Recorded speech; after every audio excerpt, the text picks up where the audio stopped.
Hello दोस्तों, नमस्कार। स्वागत है एक बार फिर से आप सभी के अपने प्रिय चैनल पर। दोस्तों आपको बता दें जो अभी की सबसे बड़ी खबर आ रही है, जहां क्वाड बैठक में यूक्रेन रूस युद्ध को घसीटना चाहते हैं जो बाइडन। प्रधानमंत्री नरेंद्र मोदी जी ने फेल कर दी अमेरिकी चाल। जी हां दोस्तों, अमेरिका की बहुत बड़ी चाल को प्रधानमंत्री नरेंद्र मोदी जी ने फेल कर दिया है। दोस्तों बताएंगे बड़ी खबर। इसी बीच आपको बताएंगे जहाँ यूक्रेन पर साथ पाने के लिए क्या भारत को धमका रहा है अमेरिका इनडायरेक्टली। जी हाँ दोस्तों, क्वाड बैठक में दबाव बनाने की गई कोशिश। बड़ी खबर आपको बताएंगे आज। इसी बीच बताएंगे जहां रसिया ने कहा मेरे खिलाफ जाने से पहले जरूर सोच लेना। जी हाँ दोस्तों, जिसके बाद भारत ने क्या जवाब दिया है, सबसे बड़ी खबर बताएंगे आपको। और दोस्तों इसी बीच बताएंगे जहां पर लाख धमकियों के बाद भी अमेरिका भारत पर प्रतिबंध नहीं लगा सकता। जी हाँ दोस्तों, किस वजह से दोस्तों भारत पर प्रतिबंध नहीं लगा सकता अमेरिका, सबसे बड़ी वजह, सबसे बड़ा कारण अभी हम आपको बताएंगे। इसी बीच बताएंगे दोस्तों जहां पर फिर एक बार FATF की ग्रे लिस्ट में शामिल हुआ पाकिस्तान। जी हाँ दोस्तों, जिसके बाद इमरान खान रोता हुआ कहने लगा बस एक बार ग्रे लिस्ट से बाहर कर दीजिए। जी हाँ दोस्तों, बताएंगे इस खबर को भी। और दोस्तों आपको बताएंगे जहां पर AK-47 S-400 ब्रह्मोस, मिग और सुखोई भारतीय सेना की है शान। रूस में बने ये जंगी हथियार। जी हाँ दोस्तों, इन सब की खासियत और काबिलियत आपको बताएंगे दोस्तों। रसिया भी इसको इस्तेमाल कर रहा है और रूस से भारत की ताकत को भी कंपेयर करके दोस्तों आपको हम आज बताने वाले हैं। और दोस्तों किसे फायदा पहुंचाएगी सीएम योगी की सीट पर रिकॉर्ड वोटिंग, बताएंगे दोस्तों। गोरखपुर सीट के आंकड़े क्या कहते हैं। और इसी बीच चौंकाने वाली बात, प्रधानमंत्री नरेंद्र मोदी जी ने प्रोटोकॉल तोड़कर फिर से चौंका दिया है सब लोगों को, बताएंगे दोस्तों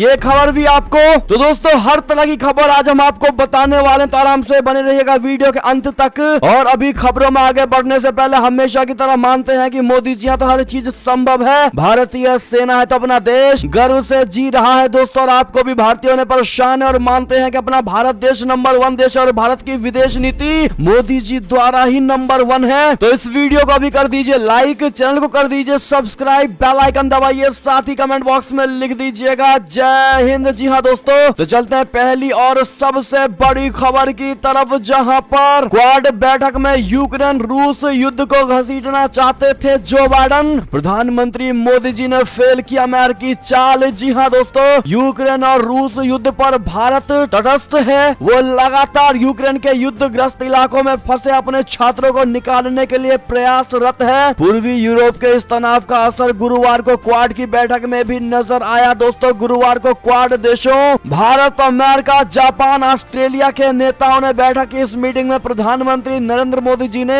एक बार फिर रूस यूक्रेन विवाद पर अपनी तटस्थता को बरकरार रखते हुए कहा कि इसके बजाय हमें क्षेत्रीय मुद्दों पर अपना ध्यान केंद्रित करना चाहिए। भारत के अमेरिका और रूस दोनों से अच्छे संबंध हैं। लंबे समय से भारत ने कुशलता पूर्वक दोनों के बीच संतुलन को बरकरार रखा है। भारत अपने ज्यादातर हथियारों के लिए रूस पर निर्भर है। यूक्रेन पर रूसी हमले के बाद मॉस्को और पश्चिम के बीच रिश्तों का संतुलन अब पहले की अपेक्षा ज्यादा मुश्किल होता दिखाई दे रहा है दोस्तों। गुरुवार को अमेरिकी राष्ट्रपति जो बाइडन, ऑस्ट्रेलियाई प्रधानमंत्री स्कॉट मॉरिसन, जापानी प्रधानमंत्री फूमियो किशिदा और नरेंद्र मोदी जी ने एक संयुक्त बयान जारी किया। लेकिन पीएम मोदी के कार्यालय ने अलग से भी एक बयान जारी कर दिया। जी हाँ दोस्तों, इस बयान में कहा गया है कि पीएम मोदी ने इस पर जोर दिया कि क्वाड को अपने प्रमुख उद्देश्यों हिंद प्रशांत क्षेत्र में शांति, स्थिरता और विकास पर बढ़ावा देने पर केंद्रित रहना चाहिए। बयान के मुताबिक मीटिंग में यूक्रेन के घटनाक्रम और इसके मानवीय प्रभावों के बारे में चर्चा हुई। प्रधानमंत्री नरेंद्र मोदी जी ने बातचीत और कूटनीति के रास्ते पर लौटने की जरूरत पर जोर दिया। भारत ने हिंसा की निंदा करते हुए रूस और यूक्रेन से बातचीत के माध्यम से विवाद को हल करने का आग्रह किया है। जी हाँ दोस्तों, आपको बता दें अब जो सबसे बड़ा मोड़ है दोस्तों इस खबर में, जहां जो बाइडन की चाल को मोदी जी ने किया नाकाम। कौन सी चाल हम बताते हैं। विशेषज्ञों का कहना है दोस्तों की बैठक में जो बाइडन क्वाड को उसके प्रमुख उद्देश्य से भटकाना चाहते थे, लेकिन प्रधानमंत्री मोदी जी ने उनकी चाल को नाकाम कर दिया है दोस्तों। विदेश और रक्षा मामलों के जानकार ब्रह्मा चेलानी ने बताया बताया है कि जो बाइडेन ने ट्वीट करके बताया है कि उन्होंने वीडियो के माध्यम से आयोजित स्पेशल क्वाड समिट में रूसी हमले के बारे में चर्चा की, लेकिन शिखर सम्मेलन का हासिल बहुत कम था। जैसा कि व्हाइट हाउस के असामान्य संक्षिप्त बयान से पता चलता है, मोदी जी ने जोर दिया कि क्वाड को हिंद प्रशांत क्षेत्र में अपने प्रमुख उद्देश्यों पर केंद्रित रहना चाहिए। यानी कि दोस्तों जो बाइडेन ने बहुत कोशिश की कि भारत को यानी प्रधानमंत्री नरेंद्र मोदी जी को रशिया के खिलाफ बयान बुलवाए, लेकिन दोस्तों मोदी जी ठहरे ज्ञान के सागर। उन्होंने दोस्तों जो बाइडेन की हर चाल को नाकामयाब कर दिया और उनको प्रमुख उद्देश्यों पर केंद्रित रहने का बार बार आह्वान किया है। दोस्तों बहुत बड़ी खबर है ये, अगर इसको बात करें तो दोस्तों बहुत बड़ी खबर है ये। क्या कहना चाहेंगे, आपकी क्या राय होगी इस पर कमेंट करके जरूर बताइएगा। और मोदी जी के बारे में आपकी क्या राय होगी दोस्तों जरूर बताइएगा। और जो बाइडेन की चाल में जो भारत नहीं आया, इसके लिए दोस्तों सबसे बड़ा श्रेय आप किसको देना चाहेंगे बताना बिल्कुल मत भूलिएगा। और आप सभी से रिक्वेस्ट है दोस्तों, कृपया करके जहां हो सके व्हाट्सएप, फेसबुक, ट्विटर पर वीडियो को शेयर कर दीजिए और लाइक नहीं किया तो लाइक करना मत भूलिएगा। अगली खबर की बात करें जहां पर इसी खबर को दोस्तों आपको बता दें, जहां पर अन्य लोगों का मानना है कि यूक्रेन पर साथ पाने के लिए इनडायरेक्टली भारत को धमका रहा है क्या अमेरिका, क्योंकि क्वाड की बैठक के दौरान एक बार फिर से अमेरिका ने भारत पर प्रेशर बनाने की कोशिश की थी दोस्तों, लेकिन भारत ने उसी के जवाब में प्रत्युत्तर दिया है। जी हाँ दोस्तों, अगली बड़ी खबर की बात करें जहां पर रशिया ने कहा मेरे खिलाफ जाने से पहले एक बार जरूर सोच लेना। जी हाँ दोस्तों, बताएंगे भारत ने क्या कहा इसको लेकर। दरअसल एक बार फिर से संयुक्त राष्ट्र मानवाधिकार परिषद में बैठक जो बुलाई गई थी दोस्तों, उससे पहले पुतिन ने क्या कहा था आपको हम बताते हैं। पुतिन ने पड़ोसी देशों को दोस्तों एक तरह से चेतावनी देते हुए कहा था कि वो अपना गलत इस्तेमाल ना करें। संयुक्त राष्ट्र मानवाधिकार में चौथी बार रूस के खिलाफ बोलने से भारत ने कन्नी तो काटी दोस्तों। भारत ने यूक्रेन के खिलाफ रूस की सैन्य कार्रवाई की जांच के प्रस्ताव को लेकर हुए वोटिंग में हिस्सा नहीं लिया। और दोस्तों रूस को साफ साफ भारत ने मैसेज दिया है कि भारत का स्टैंड साफ है, भारत किसी की तरफ नहीं झुकेगा। बड़ी खबर दोस्तों, अपनी राय जरूर दीजिएगा। अगली खबर की बात करें जहां पर फिर से सभी शर्तें लागू करने में पाकिस्तान हुआ नाकाम, जून तक फिर रहेगा ग्रे सूची में। जी हाँ दोस्तों, बता दें बड़ी खबर आ रही है, पाकिस्तान एक बार फिर से सभी शर्तें लागू करने में नाकाम रहा दोस्तों, जिसके चलते अब वो जून तक FATF की ग्रे सूची में फिर रहेगा। पाकिस्तान अतिरिक्त मानदंडों के तहत कुछ लक्ष्यों को पूरा करने पर वैश्विक मनी लॉन्ड्रिंग और आतंकवादी वित्त पोषण निगरानी फाइनेंशियल एक्शन टास्क फोर्स की ग्रे सूची में रहेगा। ये जानकारी शुक्रवार को एक मीडिया रिपोर्ट से मिली। बता दें FATF की पूरी दुनिया में मनी लॉन्ड्रिंग, सामूहिक विनाश के हथियारों के प्रसार और टेरर फाइनेंसिंग पर निगाह रखता है दोस्तों। बता दें पाकिस्तान के ग्रे लिस्ट में रहने के साथ इस्लामाबाद के लिए IMF, विश्व बैंक, एशियाई विकास बैंक और यूरोपीय संघ से वित्तीय सहायता प्राप्त करना कठिन होता जा रहा है और इस प्रकार देश के लिए समस्याएं और बढ़ जाती हैं दोस्तों। पाकिस्तान अब तक चीन, तुर्की और मलेशिया जैसे करीबी सहयोगियों की मदद से ब्लैक लिस्ट में शामिल होने से बचता रहा है, लेकिन दोस्तों कल फिर ये बड़ा निर्णय आ गया है कि वो जून तक फिर से ग्रे सूची में रहेगा। जी हाँ दोस्तों, जिसके बाद FATF की ग्रे लिस्ट से बाहर निकलने के लिए हाथ खड़े कर रहे हैं इमरान खान। जी हाँ दोस्तों, कह रहे हैं बस एक बार ग्रे लिस्ट से निकल जाऊं। क्या लगता है दोस्तों आपको, क्या इमरान खान के लिए ग्रे लिस्ट, FATF की ग्रे लिस्ट से बाहर निकलना एक सपना ही हो गया है दोस्तों? अपनी राय जरूर दीजिएगा। अगली खबर की बात करें जहां पर अब हम आपको बताते हैं आखिर लाख धमकियों के बाद भी अमेरिका भारत पर प्रतिबंध नहीं लगा सकता। क्यों नहीं लगा सकता हम बताते हैं दोस्तों। दरअसल जब बात भू राजनीति, विदेश नीति और राष्ट्रीय हितों की होती है तब ना कोई स्थायी दोस्त होता है ना स्थायी दुश्मन। ये पूरी तरह सटीक कोट नहीं है, लेकिन जहां जानबूझकर इस्तेमाल की गई है। 3 मार्च 2022 की सुबह समाचार एजेंसी ANI ने वॉशिंगटन से एक खबर चलाई जिसमें कहा गया कि रूस को मौन और निहित समर्थन देने के कारण और संयुक्त राष्ट्र महासभा में रूस के खिलाफ यूक्रेन पर आक्रमण करने के लिए लाए गए निंदा प्रस्ताव से अनुपस्थित रहने के कारण संयुक्त राज्य अमेरिका भारत पर प्रतिबंध लगाने का विचार कर सकता है। लेकिन दोस्तों व्यवहारिक और वास्तविकताओं के आधार पर भारत को 2 चीजों का ध्यान रखना चाहिए। पहला यह है कि बिना किसी गंभीर प्रभाव के भारत का प्रतिबंधों के साथ रहने का इतिहास रहा है। दूसरा यह है कि चीन शैली के आक्रामक कूटनीति का सहारा लिए बिना संयुक्त संयुक्त राज्य अमेरिका और उसके सहयोगियों और विनम्रता पूर्वक उनके ऐतिहासिक दोहरे मापदंडों के बारे में याद दिलाया जाए। जी हाँ दोस्तों, आपको बता दें भारत जो है प्रतिबंधों के डर से कभी नहीं रुका। जी हाँ दोस्तों, सबसे पहले प्रतिबंधों के बारे में बात करें तो 1998 में एनडीए सरकार के प्रधानमंत्री के रूप में पदभार संभालने के तुरंत बाद अटल बिहारी वाजपेयी जी ने बड़ी ही शांति से दुनिया के सामने ये घोषणा की कि भारत ने परमाणु परीक्षण किया है और आधिकारिक तौर पर परमाणु शक्तियों के चुनिंदा क्लब में शामिल हो गया है। पाकिस्तान ने भी तुरंत अपने परमाणु हथियारों का परीक्षण करने का फैसला किया था दोस्तों। ऐसे में भारत पर चाह कर भी अमेरिका दोस्तों प्रतिबंध लगाने की नहीं सोच सकता। क्या कहते हैं आप लोग? आपकी अपनी पर्सनल राय क्या होगी दोस्तों, कमेंट में बताना बिल्कुल मत भूलिएगा दोस्तों। आप सभी से रिक्वेस्ट है जो नए से चैनल को देख रहे हैं प्लीज सब्सक्राइब करके बेल आइकन जरूर दबा दीजिएगा। अगली खबर की बात करें जहां रूसी मीडिया का बड़ा दावा, यूक्रेन छोड़कर पोलैंड पहुंचे जेलेंस्की। जी हां दोस्तों, रूसी मीडिया का बड़ा दावा है कि यूक्रेन के राष्ट्रपति जेलेंस्की पोलैंड पहुंच गए। हाल ही में ऐसी खबरें आ रही थी कि जेलेंस्की युद्ध के बीच देश छोड़कर कहीं चले गए हैं। ऐसे में रूसी मीडिया ने अब उनके पोलैंड में होने की जानकारी दी है दोस्तों। इससे पहले एक हैरान करने वाला दावा किया जा चुका है जिसमें यह बताया गया है कि यूक्रेनी राष्ट्रपति व्लादिमीर जेलेंस्की को पिछले एक हफ्ते में 3 बार मारने की कोशिश हो चुकी है। ये सनसनीखेज दावा ब्रिटेन के अखबार द टाइम्स ने किया है। एक बड़ी बात और कही गई है, लिखा गया है कि हत्या की एक कोशिश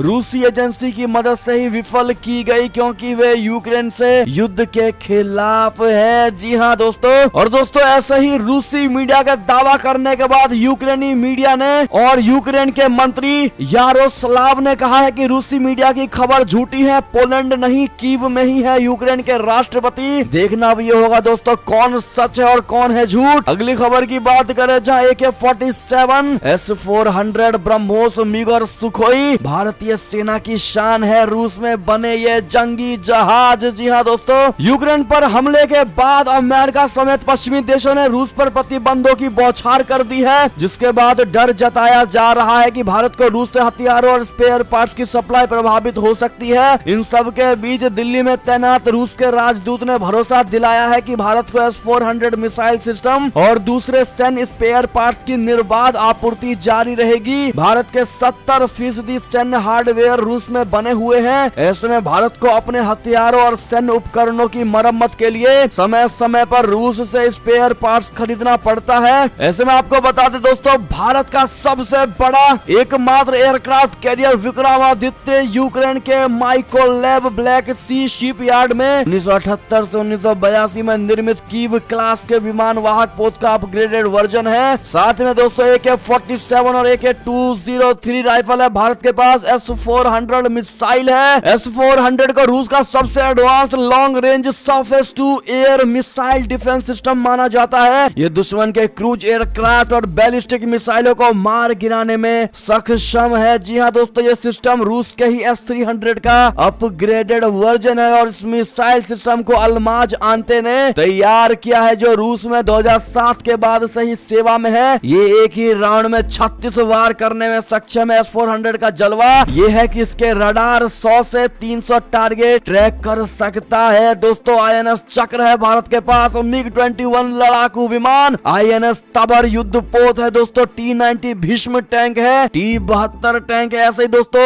बहुत सारे हथियार है भारत के पास, लेकिन हमने ये टॉप 10 हथियारों को आपको हमने बताया है दोस्तों। इसके लिए एक लाइक तो बनता है, प्लीज लाइक कर दीजिएगा और शेयर करना मत भूलिएगा हमारे वीडियो को। बढ़ते अगली खबर की तरफ जहां पर पाकिस्तान वर्सेस ऑस्ट्रेलिया को लेकर बहुत बड़ी खबर पेशावर ब्लास्ट से पूरे ऑस्ट्रेलिया में मचा हड़कंप। जी हां दोस्तों, फैंस है आहत कि कहीं पाकिस्तान दौरा छोड़कर लौट ना जाए ऑस्ट्रेलियाई टीम। जी हां दोस्तों, पाकिस्तान क्रिकेट के लिए 3 मार्च 2009 का दिन ब्लैक डे साबित हुआ था दोस्तों। उस दिन लाहौर में श्रीलंकाई क्रिकेट टीम की बस पर आतंकवादियों ने हमला किया था, जिसका खामियाजा पाकिस्तान को अब तक भुगतना पड़ रहा है। न्यूजीलैंड और इंग्लैंड की टीमों ने पाकिस्तान का दौरा ही रद्द कर दिया था। अब 24 साल बाद ऑस्ट्रेलियाई टीम पाकिस्तानी दौरे पर आई है तो एक और ब्लास्ट ने मुश्किलों के बादल ला दिए हैं। दरअसल ऑस्ट्रेलियाई टीम को पाकिस्तान दौरे पर 3 टेस्ट, 3 वनडे और 1 T20 की सीरीज खेलनी। इसका पहला मैच 4 मार्च से रावलपिंडी में खेला जा रहा है आज से। और ऐसे में दोस्तों पेशावर में हुए ब्लास्ट ब्लास्ट के बाद क्रिकेट ऑस्ट्रेलिया एक्शन में आया और द सिडनी मॉर्निंग हेराल्ड के मुताबिक क्रिकेट ऑस्ट्रेलिया ने ब्लास्ट के बाद हालात पर निगरानी शुरू कर दी है। बोर्ड विदेश मंत्रालय के संपर्क में आ गया है। हालांकि ऑस्ट्रेलियाई टीम को अपने दौरे पर पेशावर का दौरा नहीं करना है दोस्तों, लेकिन पूरे ऑस्ट्रेलिया में ये हड़कंप मच गया है दोस्तों और पाकिस्तान की जान भी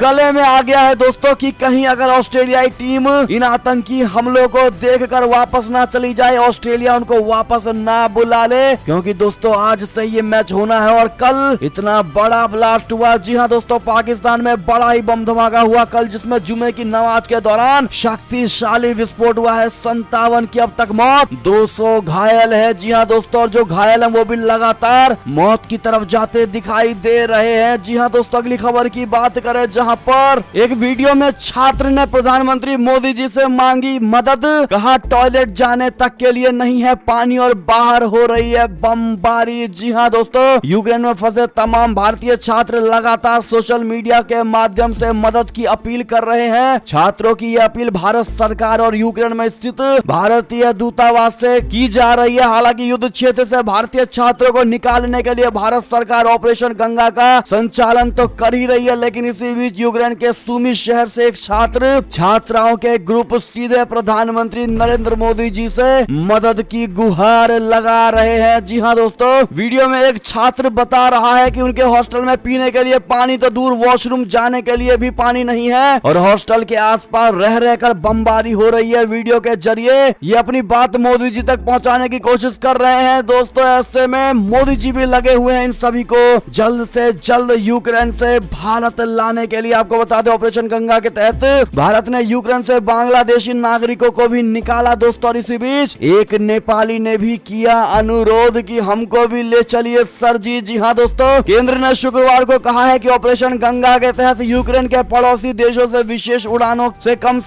10,800 भारतीयों को वापस लाया गया है। भारत ने एक बांग्लादेशी नागरिक को भी युद्धग्रस्त यूक्रेन से निकाला है दोस्तों। विदेश मंत्रालय ने दोस्तों कहा कि हमने एक बांग्लादेशी नागरिक को निकाल लिया है और एक नेपाली नागरिक से निकासी के लिए अनुरोध प्राप्त हुआ है। भारतीय विदेश मंत्रालय ने कहा है कि हमारी पहली एडवाइजरी जारी होने के बाद 20,000 से अधिक भारतीय नागरिक यूक्रेन से भारत लौटे हैं। ऑपरेशन गंगा के तहत 48 उड़ानें अब तक यूक्रेन से लगभग 10,348 भारतीयों को लेकर भारत पहुंची है दोस्तों। भारत बहुत बड़ा मुहिम चला रहा है दोस्तों, जो अब तक कोई देश ना कर सका, भारत ने करके दिखाया है दोस्तों। और भारत सिर्फ अपने ही नागरिकों को नहीं बल्कि अन्य देशों के नागरिकों को भी लेकर आ रहा है दोस्तों। ये बड़े ही शान और गर्व की बात है। ऐसे में हमें गर्व है कि हम भारतीय हैं, कहना मत भूलिएगा दोस्तों। बार बार कह रहे हैं, वीडियो को जरूर शेयर कर दीजिएगा। अगली खबर की बात करें जहां पर 5 दिनों के भीतर कुर्सी छोड़े प्रधानमंत्री इमरान खान, पाकिस्तान की विपक्षी पार्टियों का बड़ा अल्टीमेटम। जी हाँ दोस्तों, पाकिस्तान पीपुल्स पार्टी यानी पीपीपी के अध्यक्ष बिलावल भुट्टो जरदारी ने पाकिस्तान के प्रधानमंत्री इमरान खान से 5 दिनों के भीतर इस्तीफा देने का अविश्वास प्रस्ताव के लिए तैयार रहने को कहा है। उन्होंने कहा है कि मैं तुरंत स्वतंत्र और निष्पक्ष चुनाव चाहता हूं। पीएम के पास केवल 2 विकल्प हैं, इस्तीफा दे दें या अविश्वास प्रस्ताव का सामना करे। जी हाँ दोस्तों, अगली खबर की बात करें जहां पर यूक्रेन पर भारत के रुख से नाराज हुआ ब्रिटेन संसद ने प्रधानमंत्री जॉनसन से की है ये अपील। जी हाँ दोस्तों, रूस और यूक्रेन के बीच जारी जंग के बीच प्रतिबंधों का दौर जारी है। दुनिया के विभिन्न देशों द्वारा जहां रूस पर प्रतिबंध लगाए जा रहे हैं, तो वहीं भारत को भी अब निशाना बनाया जा रहा है दोस्तों। ब्रिटेन के एक सांसद ने रूस के खिलाफ वोट न करने के लिए भारत की विदेशी सहायता रोकने का आग्रह किया है। द इंडिपेंडेंट में छवि खबर के अनुसार ब्रिटेन के सांसद जॉनी मर्सर ने प्रधानमंत्री बोरिस जॉनसन से आग्रह किया है कि भारत ने यूक्रेन पर हमला करने के लिए रूस के खिलाफ संयुक्त राष्ट्र सुरक्षा परिषद यानी यूएनएससी रखे प्रस्तावों से बार बार परहेज किया है। ऐसे में भारत को भेजी जा रही 50 मिलियन पाउंड से अधिक की विदेशी सहायता को रोक दी जाए। दोस्तों, आप ये जॉनी मर्सर का ट्वीट भी देख पा रहे होंगे दोस्तों। भारत ने रूस के खिलाफ बयान नहीं दिया है, रूस के खिलाफ भारत खड़ा नहीं हुआ है, जिसके लिए दोस्तों ब्रिटेन की जॉनसन सरकार को जॉनी मर्सर द्वारा रिक्वेस्ट की जा रही है कि मोदी जी यानी भारत के लिए दोस्तों उस 50 मिलियन पाउंड से अधिक की विदेशी सहायता रोक दी जाए। लेकिन दोस्तों, शायद इस जॉनी मर्सर को नहीं पता कि भारत कभी भी सहायता के लिए नहीं मरता और भारत कभी नहीं रोएगा, ना भारत कभी रिक्वेस्ट करेगा कि हमारे इस $50 मिलियन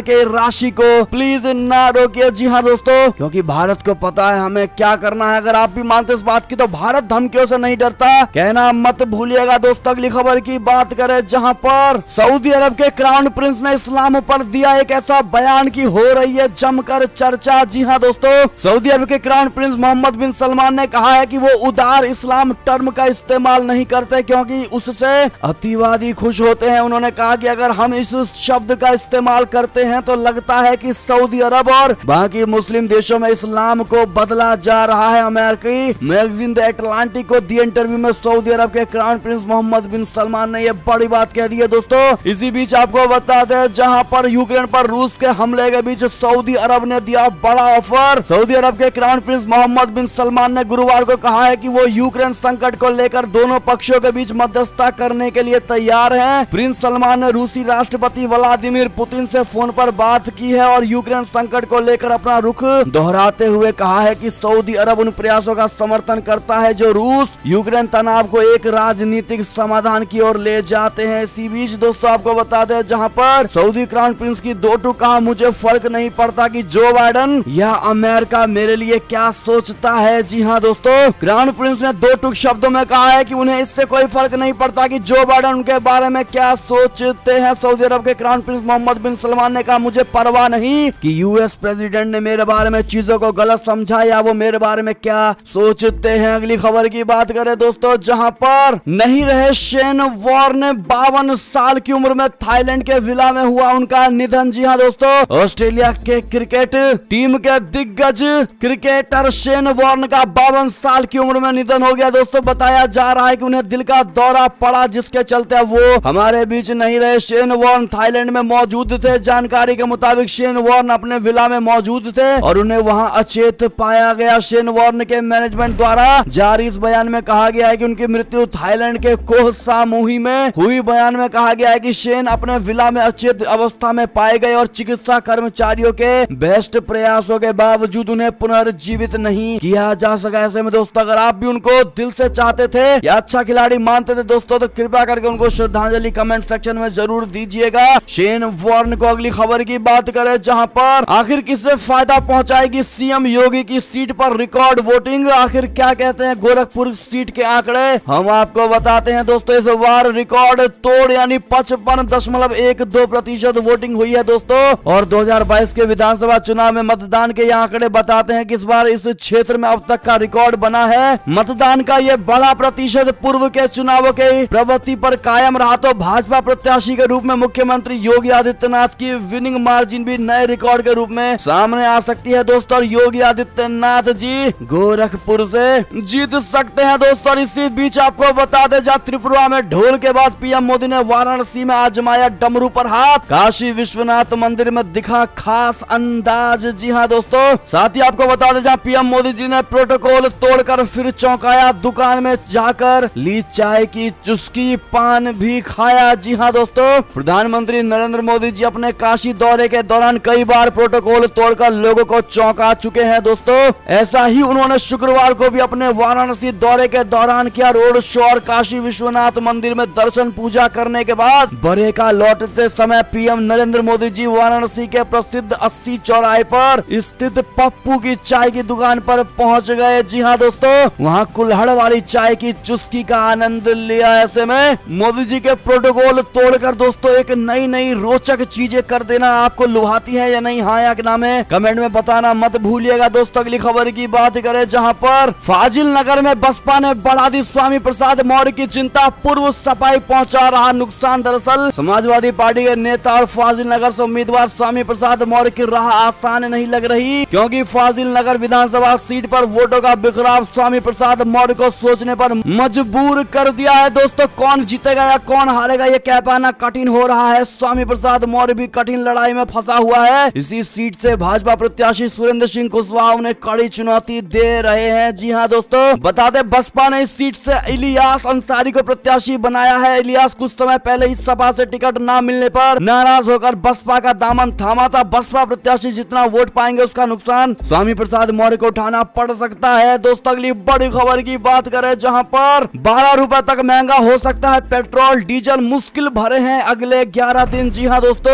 उत्तर प्रदेश समेत 5 राज्यों में विधानसभा चुनाव होने के कारण बीते 4 महीने से ईंधन के दाम नहीं बढ़े। हालांकि अब अगले 11 दिन में पेट्रोल और डीजल के दाम में 12 रुपए तक की बढ़ोतरी हो सकती है। जी हाँ दोस्तों, ऐसा हम नहीं, ICICI सिक्योरिटीज ने एक रिपोर्ट में ये बात कही है दोस्तों। और ऐसे में ये थी अब तक की सारी बड़ी खबरें। आपको हमारी खबर कैसी लगी? आशा करता हूँ बहुत अच्छी लगी होगी दोस्तों। अगर थोड़ी भी अच्छी लगी है तो इस वीडियो को अभी अपने भाई बंधुओं में व्हाट्सएप, फेसबुक, ट्विटर के जरिए पूरे भारत में शेयर करना बिल्कुल मत भूलिएगा। और अभी कर दीजिए इस वीडियो को लाइक, चैनल को कर दीजिए सब्सक्राइब, बेल आइकन दबाइए, साथ ही कमेंट बॉक्स में लिख दीजिएगा जय हिंद जय भारत। तो मिलते हैं आपसे अगली बड़ी खबर में दोस्तों। तब तक अपना ख्याल रखिएगा। बहुत बहुत धन्यवाद साथ देने के लिए, साथ बने रहने के लिए। और खबरों का सिलसिला लगातार हमारे चैनल पर जारी है, तो अपडेट रहना बिल्कुल मत भूलिएगा दोस्तों। अगली खबर का इंतजार करिएगा। हम मिलते हैं आपसे अगली बड़ी खबर में दोस्तों। तब तक के लिए जय हिंद जय भारत, जय श्री राम, वंदे मातरम, हर हर महादेव।